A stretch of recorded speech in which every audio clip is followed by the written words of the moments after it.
Milwaukee is rooted in its abundance of natural spaces, and many times the lines between urban and natural are quite blurry. In fact, it seems nature is more of a neighbor rather than a destination for many Milwaukee residents. As with people, this kind of neighbor can be problematic or beneficial, but what might account for these differences? We wanted to discover what natural amenities the community values most, and how and why those might differ. While you watch the next portion of this documentary, please keep the following questions in mind. What are some of the barriers to the equal use and enjoyment of urban nature? How do you envision positive, equitable change being made in Milwaukee's urban nature? How do we begin to navigate and negotiate such differences on the path toward making positive change? To begin, we need to understand what residents consider to be valuable natural assets to the community. We asked people how they like to spend time outdoors and got a variety of answers, but it seems that residents overwhelmingly love the waterways and parks the city has to offer. Let's see how some community members consider these spaces as assets and amenities for themselves and the city of Milwaukee. I love the water just because it's really soothing, and while you're dealing with a crazy 2-year-old, you can still sort of enjoy the calmness and everything. So I love our park system. We have a very good park system, so I make advantage of walking through a lot of them. They have nice long trails, nice areas to relax and enjoy. Most of them have a pond or a lake inside of them, so it's great to see that. I know how blessed we are to have, wonderful waterways, to live on a really, wonderful lake. We have a lot of subsistence fishing in the city still. I mean, people don't really understand it, or believe it maybe in some cases, but the lower Menominee River, there are people fishing every day of the year down there. You can also rent canoes from the Urban Ecology Center or other places and canoe all the way downtown, park your canoe, go out to a restaurant downtown and then canoe back. Like I said, I walk my dog down there, you wouldn't think you're in the city. You take them off leash, you look up, it's like you're out in the country and your dog can swim, and people kayak, people cross-country ski. We have seen that there is a great appreciation and connection to Milwaukee's urban nature, but perhaps this does not paint a complete picture. On the other hand, not all people see these things as amenities, but rather as burdens or potential sources of danger, with many different barriers prohibiting the same use and enjoyment for everyone.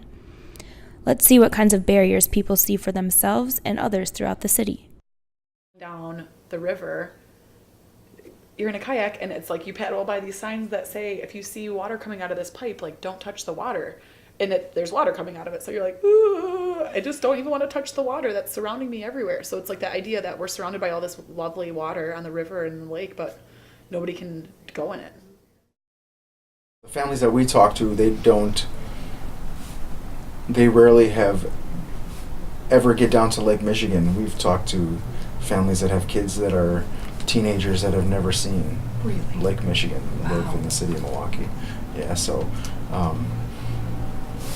do they get to experience a lot of these natural resources? No, but I think that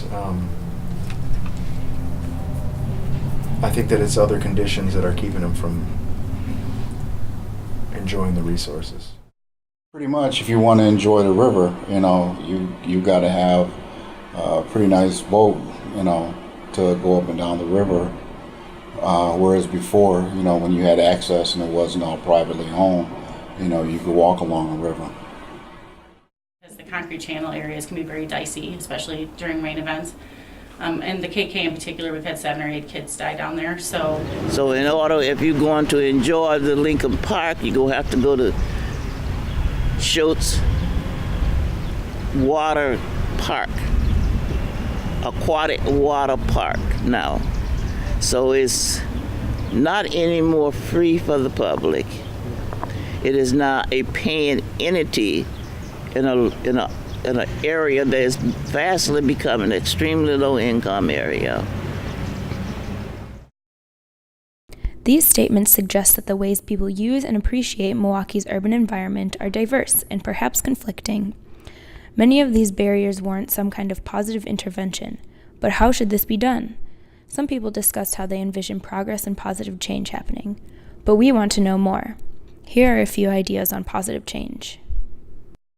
The water quality has greatly improved. The access has greatly improved. The number of people using it has increased. And slowly but surely, the perception of the river is changing as being clean. People used to yell at us when we were ice skating because they thought the river didn't freeze because of pollutants or something.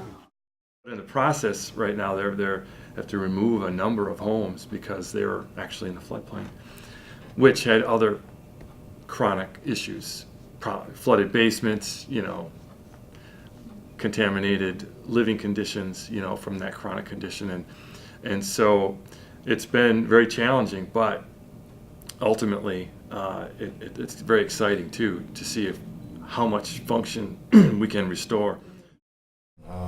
All those are places where I've grown up and taken my kids and fished myself, so I can see an increase already in the wildlife and the habitat itself around the river. And if the parks in every single sector of our community were the same or offered the same opportunities, I wonder if that would help change some things. As we can see, Milwaukee's natural spaces are deeply and differently intertwined with the surrounding community. There's a broad array of ways people interact and understand the urban environment, and we have only captured a handful of them. What are we missing? To uncover this, let's discuss a few different questions. What are some other barriers to the equal use and enjoyment of urban nature?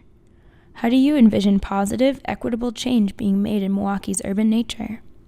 How do we begin to navigate and negotiate such differences on the path toward making positive change?